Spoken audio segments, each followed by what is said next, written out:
Estos muchachos hoy en día llenos de vida y alegría para el Señor Jesús. Amén.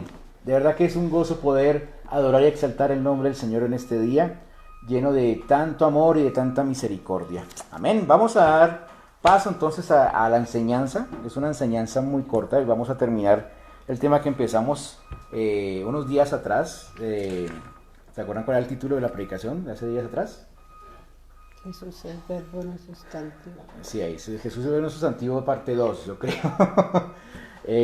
Bueno, hablamos acerca de Juan, capítulo 1, versículos 1 al 5. Esa es nuestra base para poder seguir adelante, ¿no? Entonces vamos a volver a leer Juan, Evangelio según San Juan, capítulo 1, versículos de 1 al 5. Dice: en el principio era el verbo, y el verbo estaba con Dios, y el verbo era Dios. Este estaba en el principio con Dios. Todas las cosas por medio de él fueron hechas, y sin él nada de lo que ha sido hecho fue hecho.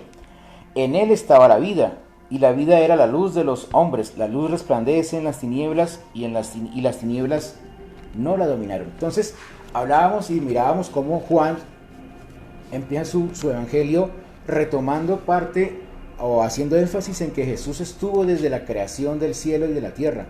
Leíamos Génesis 1:1, donde decía que la tierra está desordenada y está vuelto un relajo, y cómo Jesucristo hizo parte de la creación, cómo Jesucristo hizo parte de la toma de decisiones para organizar este bello planeta que el Señor nos dio. Entonces hoy vamos a seguir, vamos a terminar esta parte, vamos a seguir leyendo. Hace como 15 días quedamos en la parte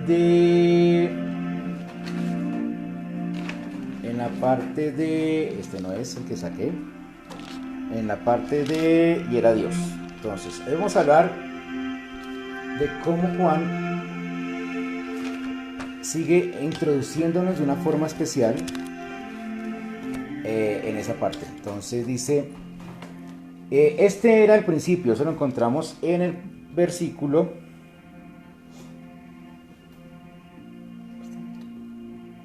y dice: estaba en el principio con Dios, y estaba en el principio de Dios. Nunca el Padre estuvo solo.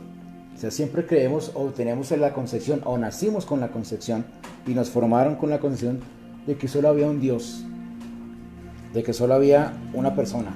Y la Biblia nos dice a través de Juan y de Génesis de que el Señor, creador de los cielos y la tierra, el Dios Todopoderoso, nunca estuvo solo. Siempre estuvo con Jesús y con el Espíritu Santo. Siempre estuvo tomando esa relación de que no es un Dios autoritario, de que no es un Dios, ¿cómo se llama eso? Un Dios controlador, sino que es un gobernador, y el gobierno delega, ¿no? Cuando es gobernante, delega, y él delegó funciones en Jesús y delegó funciones en el Espíritu Santo, lo podría decir Dios también, Dios, gracias. Y vemos cómo Jesús está de esa forma. En Judas no el que se ahorcó, sino Judas, otro Judas. En la carta a Judas, vamos a leer la única carta de Judas, versículo 1, versículo 25. Yo la tengo. Que toda la gloria sea para Él, quien es el único Dios, nuestro Salvador, por medio de Jesucristo nuestro Señor. Toda la gloria, la majestad, el poder y la autoridad le pertenecen a Él, desde antes de todos los tiempos, en el presente y por toda la eternidad. Amén. Al único y sabio Dios, nuestro Salvador, sea la gloria y majestad, el imperio y el poder, ahora y por todos los siglos. Judas era uno de los seguidores que tenía en su momento Jesús. Él se unió a los apóstoles más adelante, y de Judas tenemos solamente esta relación, esta pequeña epístola que él escribió acerca de la concepción que él tuvo acerca de Jesús. Y él termina su epístola diciendo que hay solo un único y un sabio Dios, y que es nuestro Salvador.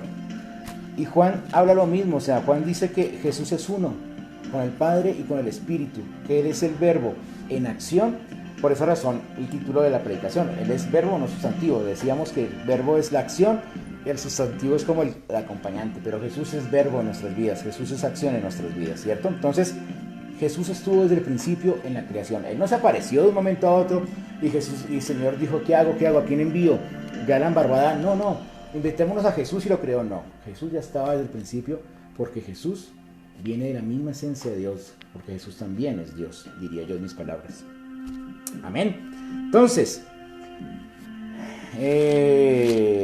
eso dice ahí. También dice, todas las cosas por Él fueron hechas. Más adelantico, dice en el versículo 3, 1:3 dice, todas las cosas por medio de Él fueron hechas, y sin Él nada de lo que ha sido hecho fue. La totalidad de la materia y de la existencia fueron creadas, ¿cierto? A nosotros nos enseñaron desde el colegio de la evolución, y todos hablamos de la evolución, todos sabemos de la evolución, y que hubo un Big Bang, y que eso fue una explosión mega superestelar, y que de esa explosión se crearon los planetas y las estrellas. Pero la Biblia nos dice que el Señor creó, se sentó a crear, se sentó a organizar un planeta para nosotros. Dice la Biblia que decíamos que nosotros somos creados a imagen y semejanza del Señor. Y todo este planeta que creó, todo el sistema solar, todo lo que Dios creó, es para beneficio de su creación, de nosotros. En el libro de Colosenses, capítulo 1, versículos 15 al 16, el escritor nos confirma, a ver, Colosenses 1. Colosenses capítulo 1, versículos 15 y 16.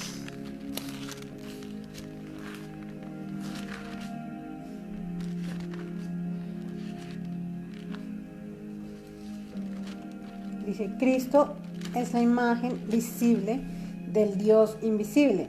Él ya existía antes que las cosas fueran creadas y es supremo sobre toda la creación, porque por medio de Él Dios creó todo lo que existe, en los lugares celestiales y en la tierra. Son las cosas que podemos ver y las que no podemos ver, tales como tronos, reinos, gobernantes y autoridades del mundo invisible. Todo fue creado por medio de Él y para Él. Amén. Entonces, vemos desde el principio cómo Jesús tiene autoridad, cómo Jesús, y es lo que muestra el Evangelio de Juan. Juan siempre nos va a mostrar a Jesús como el Hijo de Dios, como el Rey de Reyes y Señor de Señores, como ese Dios majestuoso pero amoroso, ¿cierto? El pastor Jaime hablaba de que Juan siempre revela la gracia y la misericordia de Dios, como el reino de Dios se acercó de una forma tan tangible para que las personas pudieran conocer. Ok, en el Antiguo Testamento había un Dios fuerte, un Dios estricto, un Dios que trataba de corregir a un pueblo, pero ya con la venida de Jesús se acerca un Dios amoroso, un Dios más de padre, con una figura más de familia, como diciendo, ustedes son mis hijos, ustedes son mi creación, ustedes es lo mejor que he hecho. Vengan, acérquense, reconciliémonos. Y por esa razón es que Juan se enfatiza mucho en presentar a Jesús de esa forma y en afirmar de que Jesús estaba desde el principio. Jesús hace parte de la creación y toma decisiones en esta misma. Jesús también estaba cuando el Señor dijo, organicemos la tierra, separemos la luz de las tinieblas, creemos firmamentos, separemos las aguas amargas y dulces, creemos que la tierra produzca semillas, que sean animales, que aparezcan aves y que creemos al hombre a nuestra imagen y semejanza. Amén. Amén. Juan, a través de su evangelio, Juan nos muestra que Jesús tiene poder de creación, ¿cierto? Eso lo encontramos en Juan capítulo 2, ahí nomás hay pegadito, del versículo 1 al 12. Habla acerca de ¿qué? Las bodas de Canaán. Las bodas de Canaán. ¿Qué pasó en las bodas de Canaán? Todos estaban allá enrumbados, ¿no? Era una fiesta que se estaba celebrando. Vamos a leerlo. Dice, al tercer día se celebraron unas bodas en Canaán de Galilea, y estaba allí la madre de Jesús. También fueron invitados a las bodas Jesús y sus discípulos. y faltó vino. Entonces la madre de Jesús le dijo: no tienen vino. Y Jesús le dijo: ¿qué tiene que ver esto con nosotros? O sea, ¿yo qué hago? Se le acabó el invitado, pues se acabe la fiesta. Mujer, dice el Señor, aún no ha llegado mi hora. Su madre dijo a los que servían: haced todo lo que Él, o sea Jesús, os diga. Había allí 6 tinajas de piedra para agua, dispuestas para el rito de la purificación de los judíos. En cada una de ellas cabían 2 o 3 cántaros. Y Jesús le dijo: llenad de agua estas tinajas. Y las llenaron hasta el tope, hasta arriba. Entonces les dijo: sacad ahora un poco y presentadlo al encargado del banquete.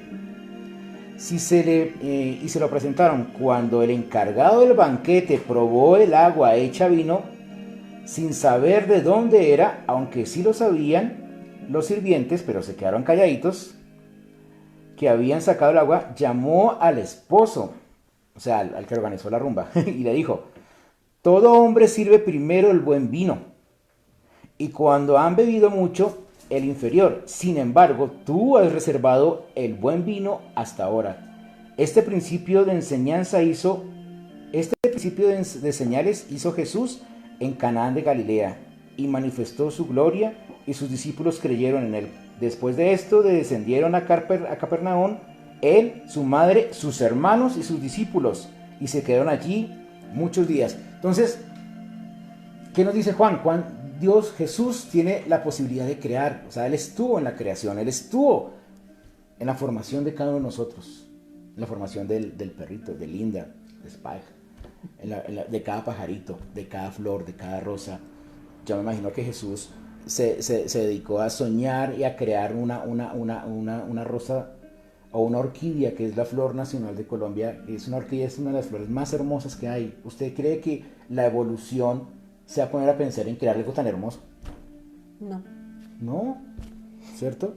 Y yo siempre, y ahorita con mis hijos aquí estudiando en casa, a veces les digo, o les decía el año pasado, les dije: si fuéramos producto de la evolución, ¿en qué parte de la evolución paró? ¿Por qué no se siguió creando todo solo? ¿Cierto? Porque en la historia de la evolución, el hombre es un producto de la evolución, pero llegó un momento que se cortó la evolución y ya el hombre no siguió creándose. Entonces no sabemos en qué parte se rompió la cadena de la evolución, pero nosotros sí sabemos de que no somos un producto de la evolución, somos una creación del corazón más puro y hermoso, que es el de Dios a través de Cristo Jesús. Amén. Amén, sí, amén. Aquí me están apoyando hartísimo. Amén. Juan capítulo 6, versículo 1 al 15. Les presento a Linda. Juan capítulo 6, versículo 1 al 15. Dice: después Jesús cruzó al otro lado del mar de Galilea, conocido también como el mar de Tiberias. Una gran multitud siempre lo seguía a todas partes porque veía las señales milagrosas que hacía cuando sanaba a los enfermos. Entonces Jesús subió a una colina y se sentó allí rodeado de sus discípulos. Ya era casi el tiempo de la celebración de la Pascua judía. Enseguida Jesús vio que una gran multitud venía a su encuentro. Dirigiéndose a Felipe, y le preguntó: ¿dónde podemos comprar para alimentar a toda esta gente? Le estaba poniendo a prueba, porque Jesús ya sabía lo que iba a hacer. Felipe contestó: aunque trabajáramos meses enteros, no tendríamos el dinero suficiente para alimentar a toda esta gente. Entonces habló Andrés, el hermano de Simón Pedro: aquí hay un muchachito que tiene 5 panes de cebada y 2 pescados, pero ¿de qué sirven ante esta enorme multitud? Jesús dijo: díganles a todos que se sienten. Así que todos se sentaron sobre la hierba en la ladera. Solo contando a los hombres sumaban alrededor de 5,000. Luego Jesús tomó los panes, dio gracias a Dios y los distribuyó entre la gente. Después hizo lo mismo con los pescados. Y todos comieron cuanto quisieron. Una vez que quedaron satisfechos, Jesús les dijo a sus discípulos: ahora junten lo que sobró para que no se desperdicie nada. Entonces ellos juntaron las sobras y llenaron 12 canastos con los restos que la multitud había dejado después de comer de los 5 panes de cebada. La gente, al ver la señal milagrosa que Jesús había hecho, exclamó: no hay duda de que es el profeta que esperábamos. Cuando Jesús vio que estaban dispuestos a hacerlo rey, a la fuerza se escabulló hacia las colinas él solo. Amén. Ya, puedes dejarlo hasta ahí. Dice la Biblia que Bueno, aquí la Biblia es muy específica, ¿no? 5.000 hombres, pero no Hombres. contó mujeres ni niños. O sea que la gente era grande y mira otra vez, volvió el Señor Jesús a hacer un milagro de creación. ¿De dónde? Es como cuando usted está con su familia, ¿no? Y está así los domingos, todo relajado. Y con mi hijo dijo, tengo hambre, ¿y las 11? Y usted va y se acerca a la cena y no hay nada. Y la gente, y ahora, Es que me van a dejar morir de hambre. así, dice nuestro hijo, me van a dejar morir de hambre. Y yo casi que le digo, al rato se me provoca, pero no, Señor, ayúdame a conseguir algo de darle comida. Y de algún lado sale la provisión. Entonces, imagínense esta gente que estaba preocupada por alimentar 5.000. Cuando el Señor le dice, no, pues, háganlo ustedes, denles de comer. Yo me imagino la cara de Pedro y de Juan y de todos ellos. ¿Y ahora qué? ¿De dónde? ¿De dónde? ¿Quién tiene plata? ¿Quién tiene moneditas para ir a comprar algo? Bueno, hagamos bacado. Ponga ahí usted cuánto tiene No, y usted. que la tiendita quedaba como a 5 horas, más o menos, imagínense. Y vemos cómo Dios, cómo Jesús a través de su poder, de su misericordia, convierte estos recursos que tenía este muchacho, no muchachito como dice en la Biblia, sino este muchacho, y lo convierte en una bendición y una señal más de que el reino de Dios estaba de una forma tan tangible delante de ellos que el que no lo quería ver era porque estaba totalmente ciego, y eso lo vamos a ver ahorita más adelante. Entonces, Jesús tiene poder de creación, tiene poder de salvación, tiene poder de salvación en las vidas, amén. Dice la palabra también, en él estaba la vida.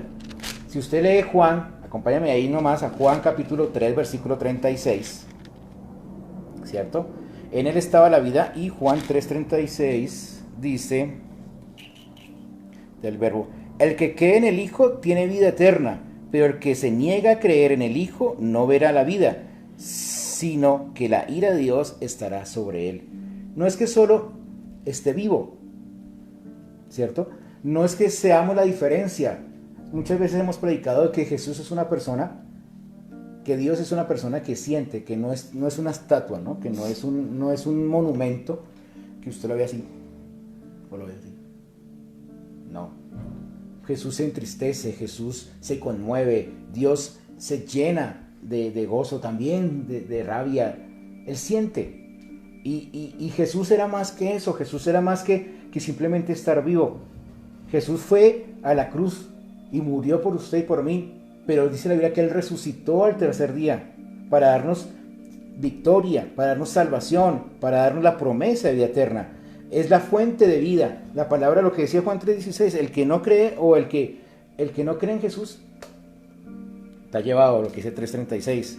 El que no cree en el Hijo pues no tendrá vida eterna, y prácticamente es lo que nos dice Adán y Eva.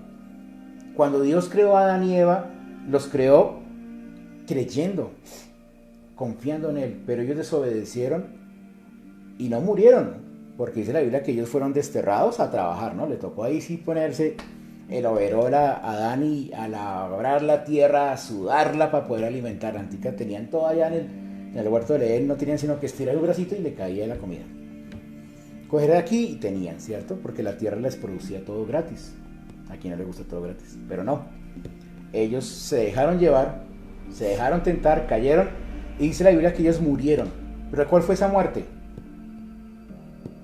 ¿Física? ¿Cuál? ¿Producción? Espiritual. 5 gana premio. Muy bien. Fue una muerte espiritual. Y todos nosotros venimos a este mundo, o nacemos a este mundo con ese pecado original. Nacimos apartados de Dios. Somos creación de Dios, porque la Biblia dice que Dios nos creó a su imagen y semejanza. Pero si Jesús no está en nuestra vida, en nuestro corazón, estamos muertos espiritualmente. Estamos muertos espiritualmente y no tenemos esa relación con Dios. Pero por medio de la fe en Jesús, por medio del sacrificio en la cruz del Calvario, por medio de aceptar a Jesús como el Hijo de Dios y nuestro Salvador, tenemos ese proceso de reconciliación y de acercarnos a Dios nuevamente, a ser sus hijos, a que nos llene de vida, a que nos dé esa vida. ¿Cuántos de nosotros o cuántos de los que están viendo somos vivos? Sí, estamos vivos, comemos, trabajamos, dormimos, nos esforzamos. Pero ¿cuánto por dentro tenemos el corazón roto? ¿Cuántos por dentro no tenemos ilusión, no tenemos esperanza? ¿Cuántos por dentro no tenemos ninguna meta? En estos días estaba viendo ahí por el Face un concurso de Tu Voz en un país que no me acuerdo en cuál era, pero hablaba en español. Y llegó una señora a cantar. La señora le tocó cantar sentada porque tenía unos problemas en las rodillas, no podía durar mucho de pie. Y le comentó a contar la historia a los jurados, y los jurados le decían, bueno, ¿usted qué es? Le decía, yo era una persona que cuidaba, trabajaba en casas de familia, cantaba en el baño y en la cocina para mis adentros, y le dio cáncer. La señora contó su testimonio y que se aferró tanto a Jesús, se aferró tanto a Dios, que el Señor la sanó, le quitó el cáncer, y estaba ahí ahora y decía, ya hay un propósito y aquí estoy, no sé por qué Dios me trajo acá. Y esta mujer empieza a cantar y se verá vos, parce. Un talento. Se me salió de las ferias. Un talento muy especial. Pero mientras que ella estaba cantando, creo que era una canción de Lily Goodman o algo, no me acuerdo qué canción era. Creo que era Lily Goodman porque hablaba algo de la esperanza, algo así. La conductora,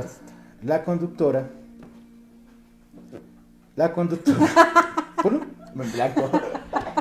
La conductora comenzó a llorar.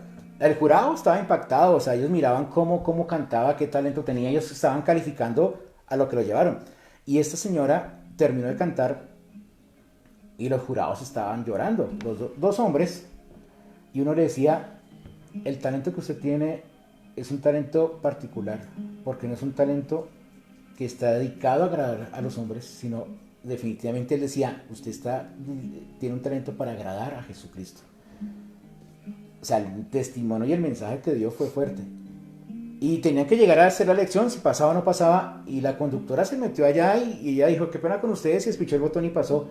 Pero ella devolvió la plataforma y le dijo, mientras que usted cantaba, decía, usted no sabe, pero yo tengo muchos problemas, no tenía esperanza de vida, pero usted me acaba de dar una luz de vida, su canción, sus palabras me acaban de dar esperanza de vida. Y yo pienso que cuando tenemos la vida, cuando tenemos al Señor Jesús en nuestro corazón con fuerza, eso es lo que tenemos que transmitir a las personas que no conocen, esperanza. Tenemos que transmitir, no a la señora esperanza, sino esperanza de salvación, esperanza de vida, esperanza de sanidad, esperanza de que hay algo mejor. Y Jesús, cuando vino a la tierra y estuvo los 3 años y medio, 3 años con los discípulos ahí tomados así, yo me imagino a Juan así, cada ratico, Señor, Señor. Él se decía, mire, hay esperanza. Y lo que Jesús transmitía era esperanza, amor, amor, amor. No juzgaba, no criticaba, no señalaba. Y tal vez nosotros hemos caído en ese proceso de señalar y de juzgar. Y no, Dios no quiere eso. Dios quiere que sigamos transmitiendo vida, pero vida que sea vida genuina. ¿Listo? Amén. Amén. Amén. Gracias por allá. Amén. También dijeron por allá de producción más lejitos.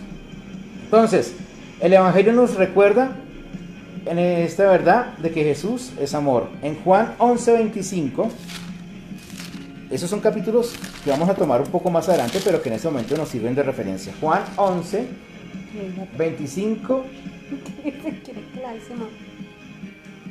nos recuerda eso a través de un evento muy doloroso. Dice que es la primera vez donde Juan o los apóstoles mencionaban que Jesús lloró. ¿Por quién lloró Jesús? Por Lázaro. ¿Y quién era Lázaro? Su amigo. Un amigo, o sea, era una persona que Jesús amaba mucho en su corazón.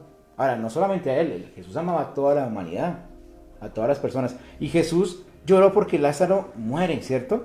En el 11:25 más directamente habla acerca de esto. Jesús le dijo, yo soy la resurrección y la vida. El que cree en mí vivirá aún después de haber muerto. Todo el que ve en mí y cree en mí jamás morirá. Eternamente. Cree en esto. ¿A quién le estaba diciendo eso? A las hermanas. Si ustedes se acuerdan la historia, les dice que Jesús estaba en otra aldea predicando, enseñando, y las hermanas de Lázaro fueron y dijeron, avísenle a Jesús de que su amigo murió. Que está enfermo. Que está enfermo. Y se fueron así en pique. Y llegaron, señor, que Lázaro está enfermo. Y el Señor se afanó, dijo, no, después iremos. Él siguió predicando y eso. Ya después le llegó la noticia cuando él se decidió irse para donde estaba Lázaro. Ya llegando le dijeron, no, ya que vienes y Lázaro ya murió. Y salen las hermanas, ¿no? Lo primero que sale así como cuando sale algún familiar suyo, mujer, le dice, sí, es que usted. No. Y Jesús, yo me imagino a Jesús la miraba como diciendo, todo este tiempo que le he dicho que yo soy la vida, usted no cree, carajo. Algo así. Entonces Jesús le dice en el versículo 25, dice, yo soy la resurrección y la vida. El que cree en mí, aunque esté muerto, vivirá. Y el 26, lo decía mi esposa, y todo aquel que vive y cree en mí, o sea en Jesús, no morirá eternamente. Decimos ahí, Jesús vino a ser la reconciliación de la muerte espiritual, a darnos vida espiritual. Tenemos vida, sí, pero si se muriera hoy y muere sin Cristo, ¿qué eternidad le espera? ¿Cuántas personas de COVID han muerto sin Cristo? La semana pasada nos dieron una noticia muy triste. Obvio, han muerto pastores, sí, y eso duele. Ha muerto gente que no conoce a Cristo, duele. Y murió un salmista que en mi época era la última Coca-Cola en el desierto. Era el pastor Jaime Murrell y las canciones de él nos enseñaron muchas cosas. Nos enseñó muchas cosas, cómo adorar a Dios, cómo creer en Dios, cómo poder llegar a tocar el corazón de Dios con una melodía tan sencillo que era impresionante. Usted veía cantar a este hombre, o aún se puede ver los videos en YouTube de él, y usted ve que el hombre se deleitaba adorando al Señor. Algún día todos llegaremos a morir, si Dios quiere, otros no. Pero qué importante es poder morir con Jesús y saber de que tenemos una vida después de la muerte. Una vida de salvación, una eternidad con vida y no una eternidad en muerte, porque esa es más dolorosa. Amén. Amén. Entonces, la vida era la luz de los hombres. Juan 8:12. Esto es un pequeño paseo por todo el Evangelio de Juan. Jesús habló una vez más al pueblo y dijo, yo soy la luz del mundo. Si ustedes me siguen, no tendrán que andar en la oscuridad, porque tendrán la luz que lleva a la vida. Amén. Entonces, hace rato decíamos que Jesús vino a ser como la conexión, ¿no?, espiritual. Y la luz es una luz que ilumina, que trae claridad, que trae como esperanza, ¿no? Porque cuando usted está en oscuro es como cuando se va la luz. Se va la luz a las 8 de la noche, ¿usted qué hace? Coge una vela y prende una vela, porque si no... A la linterna del celular. O a la linterna del celular, porque si no tiene nada, y como está oscuro y está de noche, usted no ve nada y pum, comienza a caminar así como a tientas, ¿no? Para no pegarse con nada. Aunque usted sabe, aunque uno sabe dónde están las cosas, uno sabe dónde está el comedor, dónde está la sala, pero no falta el pegarse y uno pegarse en una canilla a oscuras, eso duele. Y si está en chanclas. Y si está en chanclas, peor por ese lado. Entonces, la luz, dice la Biblia que Jesús es la luz. Pero Él está hablando de que esta luz viene a hacer algo que no está relacionado con la parte física, sino espiritual. Y se refiere a la parte moral, ¿cierto? A la parte espiritual, moral y todo lo que va para allá, los valores. ¿Por qué? Porque todo esto se rompe con el pecado. Cuando una persona está en pecado, no tiene principios. Cuando una persona está en pecado, no hay temor de Dios. No hay temor de Dios, y todo lo que él cree que está haciendo bien, así esté robando. O si no, para muestra un botón. Hemos escuchado por años y hemos visto cómo aquí en nuestra nación, yo hablo de Colombia, no hablo de nada más sino de Colombia, vemos cómo hay tanta corrupción y aún así sigue habiendo tanta plata.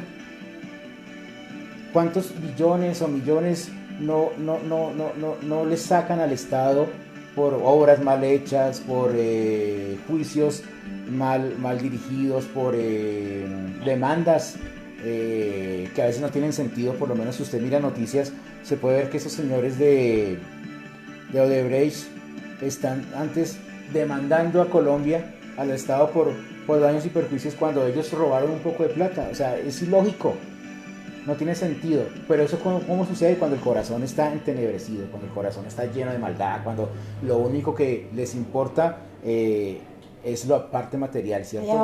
La avaricia. Todo eso incluye ahí. Pero entonces, hay dos formas de estar ciegos y no ver a luz. Una, pues, bueno, ciegos, falta de luz. Y la otra, de vista. Lo que decía, Jesús vino a su pueblo, Israel, ¿cierto? Él estuvo entre ellos, hizo señales, hizo prodigios, hizo milagros. ¿Y el pueblo vio que era la luz del mundo? No, ¿cierto? ¿Quién mató a Jesús? Su mismo pueblo. Los mismos profetas, los mismos eruditos de la palabra, los que se sabían la palabra de arriba abajo, de la A hasta la Z, se les olvidó todas las promesas que tenían del Mesías, que fueron tan ciegos que cuando el Mesías estuvo entre ellos no fueron capaces de conocerlo. ¿Cierto? Con mi esposa hablamos muchas veces de que uno se pone a mirar la iglesia se debe regir por los principios del Señor, pero vemos como cada iglesia y cada denominación o cada cosa colocamos sin querer las reglas de nosotros los hombres. Y en ese tiempo había muchas reglas de hombre que las sujetaban a las reglas de la Biblia, ¿no? Entonces, si usted no se lavaba las manos para comer, entonces estaba en pecado. Y usted vemos que ahí en los evangelios le dicen a Jesús, ¿por qué sus discípulos no se lavan las manos para comer? ¿Cierto? O ¿por qué sana el día de reposo? Entonces que se muera. Si, no, como es el día de reposo, entonces tiene que morirse porque el Señor no obra. No. El Señor vino a cumplir la ley, pero de una forma diferente. Nos enseñó que su misericordia y su amor abarcan todo espacio, todo tiempo y todo lugar. Entonces, así como dice el refrán, no hay más ciego que el que no quiere ver. Y en estos tiempos tan difíciles, en estas circunstancias donde el mundo necesita una voz de esperanza, una voz de aliento, donde ya estamos cansados de que da todo el noticiero, que todas las noticias, que toda la información es COVID, COVID, COVID, COVID, COVID. Sí, tenemos una pandemia, ya somos realistas. Pero el mundo es más que el COVID. La vida es más que el COVID. Una vida sin Cristo es una vida llena de temor, llena de sufrimiento, llena de miedos. Una vida con Cristo hay que trabajar, sí, pero tenemos la seguridad y la confianza que tenemos la protección de un Dios. ¿Que nos podemos enfermar? Sí, si Dios permite que nos enfermemos, nos enfermaremos para testimonio de Él. Si es el camino en el cual tenemos que llegar al cielo, Dios permitirá. Pero lo importante aquí, del Juan 1, del 1.1 al 5, es comprender de que verbo es acción, de que Jesús es acción.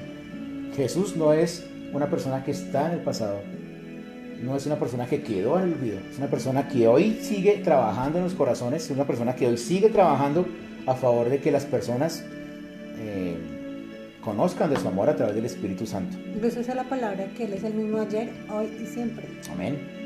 Entonces Jesús no cambia. ¿Por qué tiene que cambiar usted o por qué tengo que cambiar yo? Si Jesús no cambia. ¿No le han dicho eso? A veces su esposa no le dice, es que ya no eres el mismo de antes, ¿no? Ya estás más gordito, más cachetoncito. Pero sus principios, en el caso de nosotros, sus pensamientos, sus fortalezas tienen que mantenerse. Aunque este cuerito cambie, pues tiene que ser el mismo, siempre.